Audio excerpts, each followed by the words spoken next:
Welcome to our series of podcasts exploring the intersection of faith, reason, politics, and the modern world. Today, we'll be discussing Viktor Frankl's Man's Search for Ultimate Meaning. This book explores profound questions about the human experience, particularly in the face of suffering. It delves into the nature of our search for meaning, our conscience, and the interplay of psychotherapy and theology.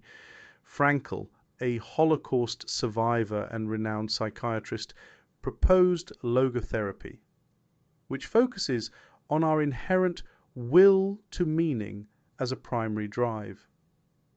The book starts by introducing the concept of existential analysis, highlighting the spiritual dimension often neglected in traditional psychotherapy.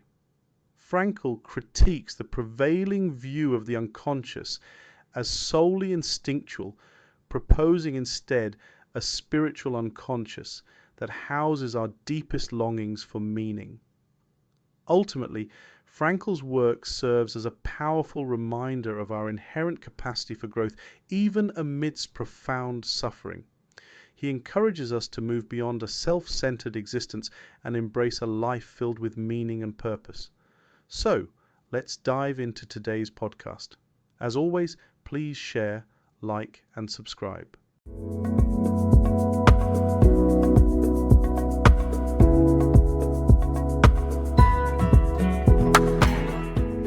All right, so you want to dive into Viktor Frankl. Sounds like a plan. Man's Search for Meaning. I mean, who doesn't want a little more of that, right?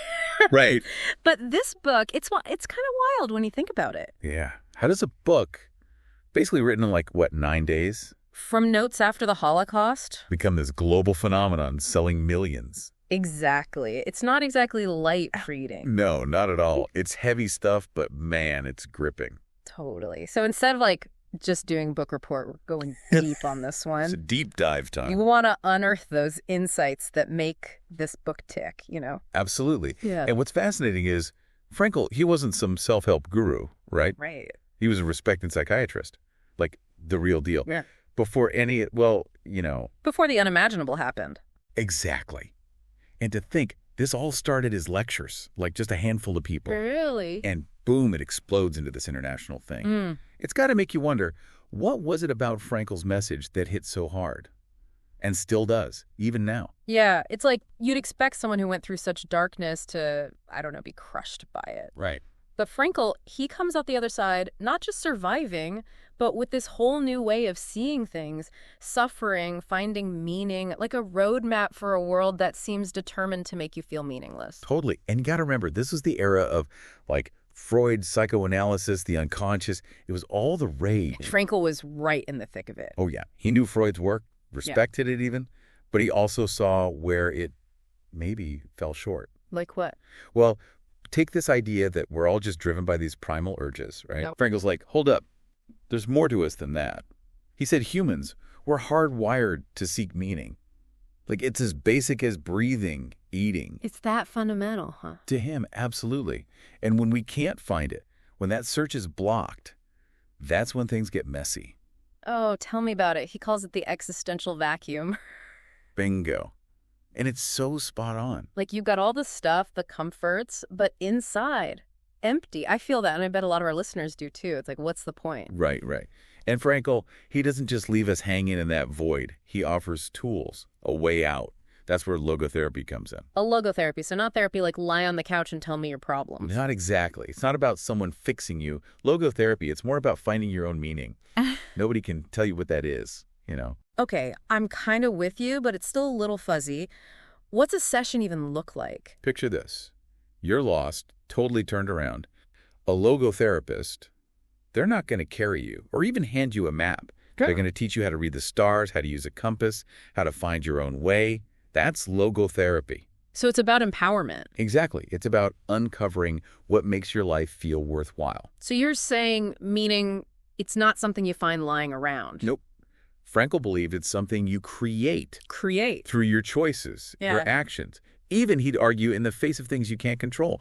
That's where the real power lies. Okay, I'm starting to get it. So meaning is essential. It's a process, not a destination. We create it. not just stumble upon it. You're getting it. But the book, it's not just theory, right? Frankl, he uses all these stories, these really powerful examples. He's a surprisingly good storyteller, isn't he? Right. You wouldn't think a book about meaning and suffering would be so hard to put down. He had this way of connecting with people, making it real. Like that story about the prisoner stuck in horrific conditions, right? Talk about a recipe for despair. Right. But even there, in that situation, he finds some measure of peace, a purpose. It's incredible. Hold on. How is that even possible? It's like Frankl saying, look, our circumstances don't dictate our meaning. We have this power to choose our response. And that's not just some nice idea. He saw it firsthand. You're talking about the camps. Exactly. Even there, facing unimaginable suffering, people found reasons to keep going, to hold on to their humanity. That's a lot to process. I mean, it's one thing to say we choose our response, but in a concentration camp, come on, how's that even compute? You're right. It's almost beyond imagining. But for Frankl, this wasn't theory, it was life. And it's from those experiences that he drew his deepest insights. So how do we bridge that gap from, like, surviving the ultimate nightmare to finding meaning in, Tuesdays? Well, Frankl, he talks about three main avenues for finding meaning. He calls them the three values of life. Yeah. Creative, experiential, and attitudinal. Okay. So creative values, that's all about what we put out into the world. Our actions, work, what we make, our mark. Leaving your legacy and all that. Exactly. Could be anything, a business, a family, a painting, even just mastering some crazy skill. It's about actively shaping things. I can dig it, that feeling of agency, like you're not just along for the ride. But what about those of us who aren't, like, building empires or whatever? That's where those experiential values come in. It's about what we receive from the world, the meaning we get from just experiencing things, relationships, beauty, all that good stuff. So appreciating a good meal, connecting with friends, that kind of thing. Exactly. It's about being present, open, letting yourself be moved by the world around you. The simple joys, Okay, yeah, that's important too, for sure. But then there's that third one, the attitudinal values. That's where things get really real for me.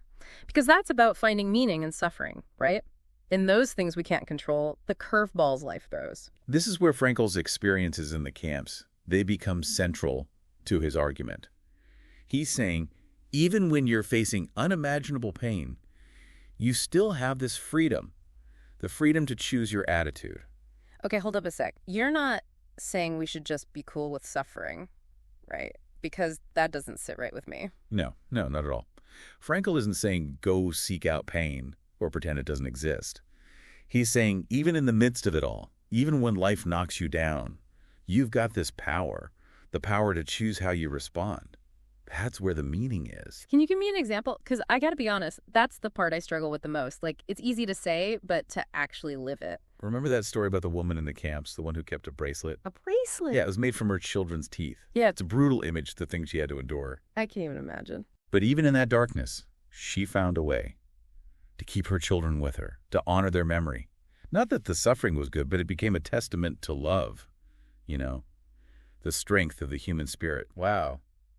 That's heavy. So it's not about pretending the pain isn't there, but finding a way through it to, like, even find a glimmer of something meaningful within it. That takes guts. It does. And Frankl, he'd say that's the core of what makes us human. That resilience, that ability to find meaning in suffering. It's what allows us to grow, learn, even transform when things are tough. Okay, I think I'm starting to see it. So we've got these three ways to find meaning: creative, experiential, and attitudinal. But it still feels kind of theoretical. How do we put this into practice? Like Monday morning, what do we do? It all starts with a shift in perspective, Remember, Frankl believed we create meaning. It's about looking at your life, your choices, and asking, what can I offer? What really matters to me? So instead of waiting for meaning to, like, fall out of the sky, you got to actively hunt it down. Exactly.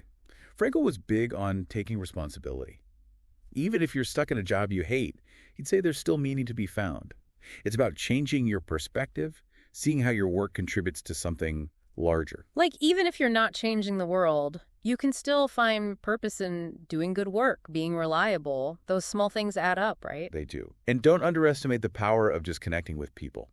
Frankl truly believed that love is one of the most powerful sources of meaning there is. Okay, that one's easy to get behind. We all want to feel loved and connected.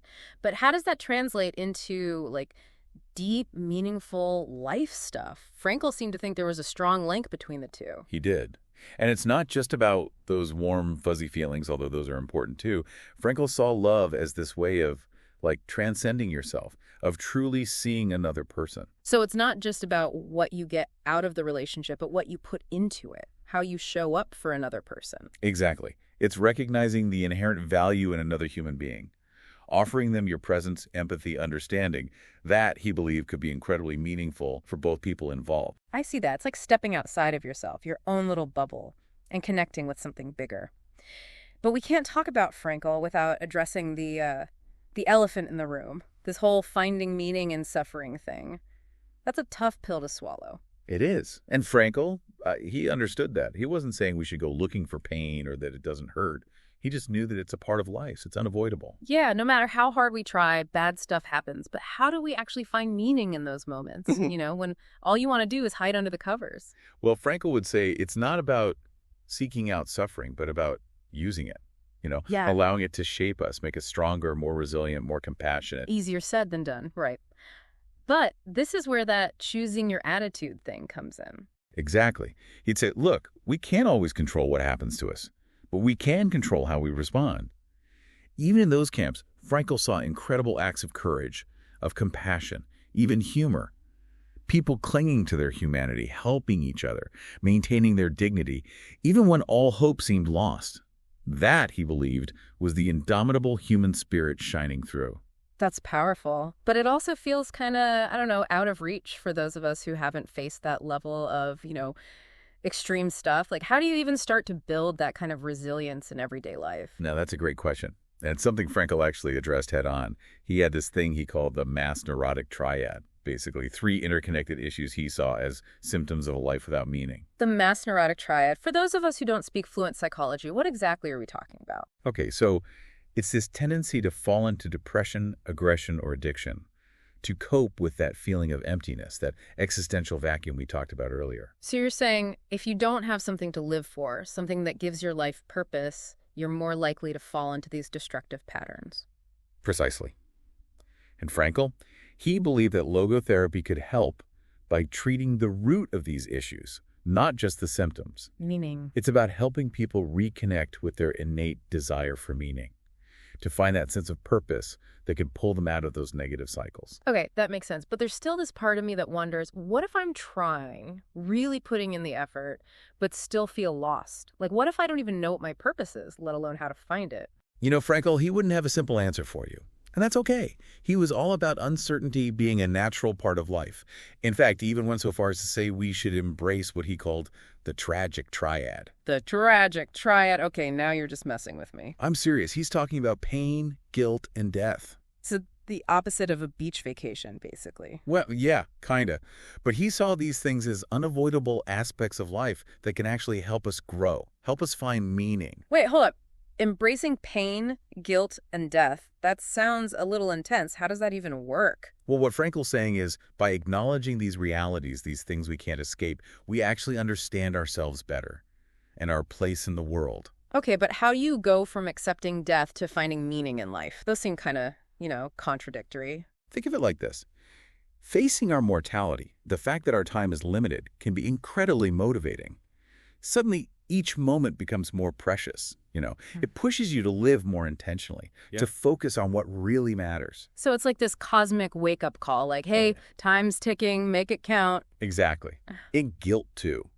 It's not about dwelling on the past, but using it as a springboard for growth, to learn from mistakes and become a better person. It's like, okay, I messed up, now what? How can I learn from this? How can I be better? Taking responsibility and moving forward. Right on. And then there's pain, physical, emotional. It's unavoidable, right? But Frankl, he argued that it could actually be a source of meaning. Wait, seriously, I thought the whole point was to avoid pain. Sure, on a basic level. But Frankl's saying pain can actually make us more compassionate, more understanding of others who are hurting, and it can make us appreciate the good times even more. Like, without darkness, we wouldn't recognize light. So going through tough times, it can actually make you a stronger, more resilient, more empathetic person. Exactly. And this ties into Frankl's concept of self-transcendence. He argued that the very essence of being human is to find meaning outside ourselves. Okay, we've tossed that term around a bit, self-transcendence, but let's break it down. What exactly does that even mean? And how does it connect to finding meaning? Imagine for a second that our egos, our self-centeredness, it's like this bubble around us.